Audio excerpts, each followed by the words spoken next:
Jangan penang depan gua tu saya tu benar ni macam sama kau tu.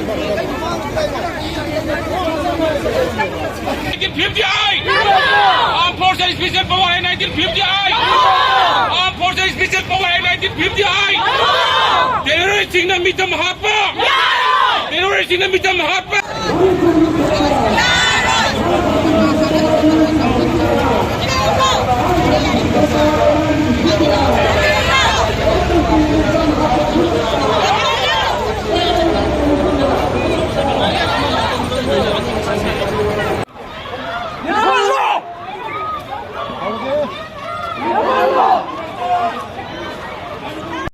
Kawigi side tagi di sigumba hana sunaba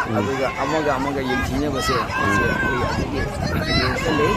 Manipur leba santi oina lagina si kana community kharana ka group kharana imagi lewang ipagi lewang natraga koi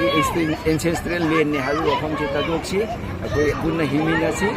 punna himina ga Manipur sokatpa Santi laiba yai phaba state mo hanchi haibase akoi kubu union gi taraf tagi amasu kui mayam gi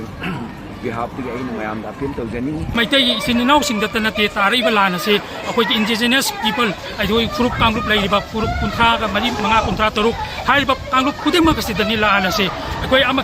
awaba matamda akoi pumnam ni waminari se ana Manipur ki saktam se akoi ki Manipur ki saktam se kudema na pulamna pulaga ngakmina ga damni Manipur ki saktam inchi ama bhawa kai bi yaroi Manipur muthat pa yaroi Manipur da thamjalagli bauji Manipur bum thamjalagli ba Armed Forces Special Power Act 1950 by 50 ai da se masi akoi kudakta sarkarna ai khanabiraga kudakta repeal tawbina na bagdam akoi repeal tawjari aduga akoi asi mai akoi maitai sininaw singdata nate tariba akoi ilana se akoi Manipur pumgi laiba kangrup kudema thida ta balani awa kudema mayok na ribani